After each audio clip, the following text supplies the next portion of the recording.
Masoret Haskanim, which is the traditions of the elders.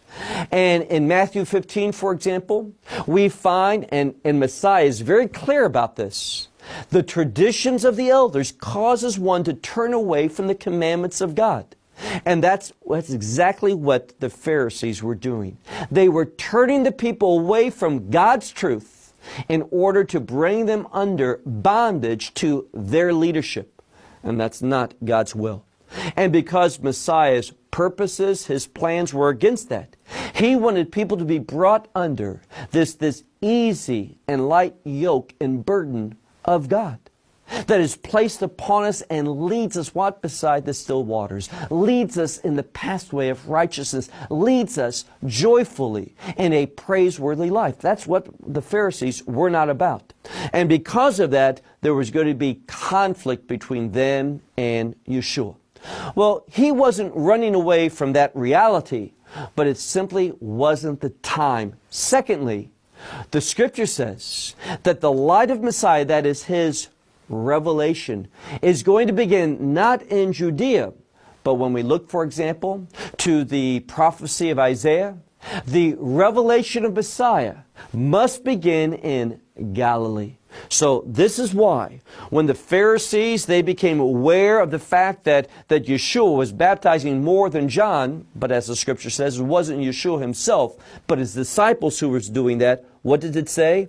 Well, now look on to verse 3. It says, "And He left Judea, and He entered in again to the Galilee." And once again, that concept Galilee is for the purpose of revelation. So we're going to come upon a piece of Scripture that has great revelation for us. It depicts clearly what the purposes, what the objectives are of God in sending His only begotten Son into this world. So we read here that He left Judea and He entered into Galilee. Look at verse 4. "For it was necessary for Him to pass through Samaria," or what we would say in Hebrew today, Shimron. Now, there's something that at first sight doesn't make sense. What the Scripture is telling us is this. He's leaving Judea and He's returning back to Galilee. Last thing we heard is that He was by the Jordan River, and Him and His disciples primarily were baptizing. All people were coming. People were learning about Him. And what did He do? He departed. Why? Well, His time for conflict with the Pharisees and the Judeans, that is, the leaders of the Jewish community that were based in Judea, Jerusalem specifically, though it wasn't time for that. Plus the prophecy that He had to begin His ministry where? In the Galilee. So He departed there.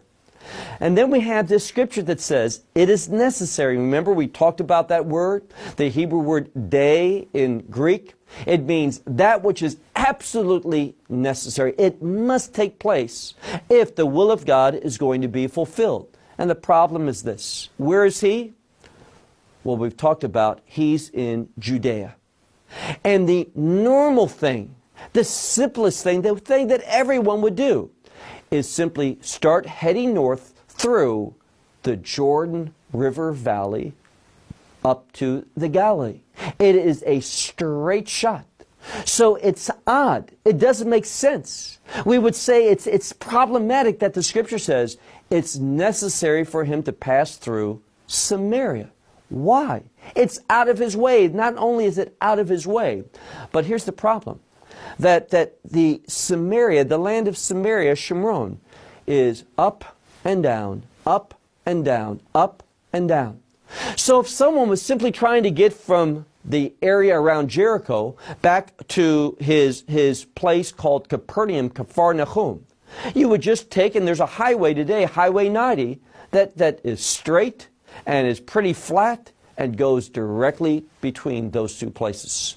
So it's necessary for Him to pass through Samaria. Makes no sense whatsoever. But here's the biblical truth.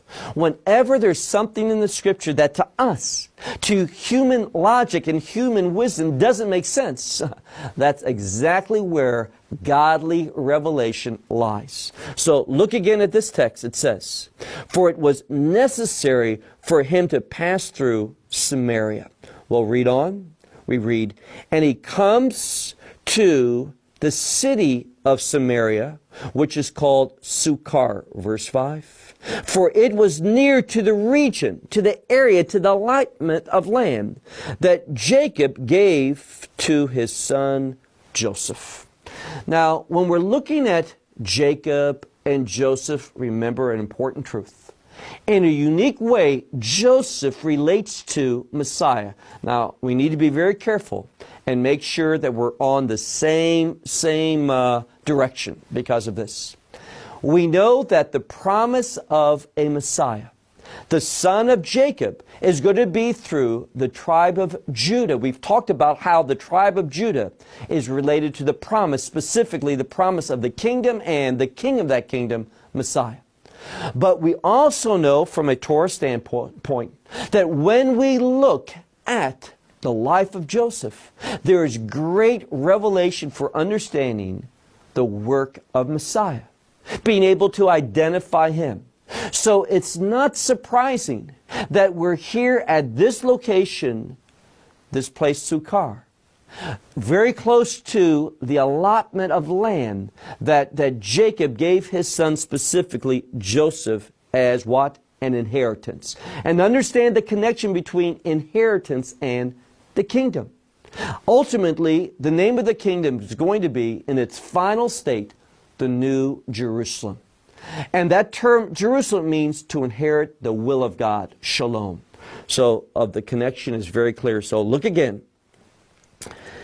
And this place of Sychar was very near to the region or the allotment of land that Jacob gave to his son Joseph, verse 6. And there was there, and that term there is emphatic. What was there? A well. Now, a well is important because of two reasons. Well speaks of water. Water has to do with life. Life is the kingdom, but also we know that in many places in the Old Testament, when someone would come to a well, what would happen? Well, in a unique way, a marriage. That was certainly true when Eliezer came to the well and he met Rivka, and she would become the wife of Yitzchak, Isaac. And we see other places in the Scripture where a will is related to marriage. Now, why is that important? Well, he's going to be talking about marriage. And he's going to be talking about restoration. And marriage and restoration, what should come into our mind? Kingdom. So he's coming to this place, Sychar in Shomron, a place of idolatry, a place where people had turned away from what? The teachings of God. And they embraced the teachings of man. Very similar to what? Not the same teachings, but in a very similar like. The same thing of the Pharisees. So look again.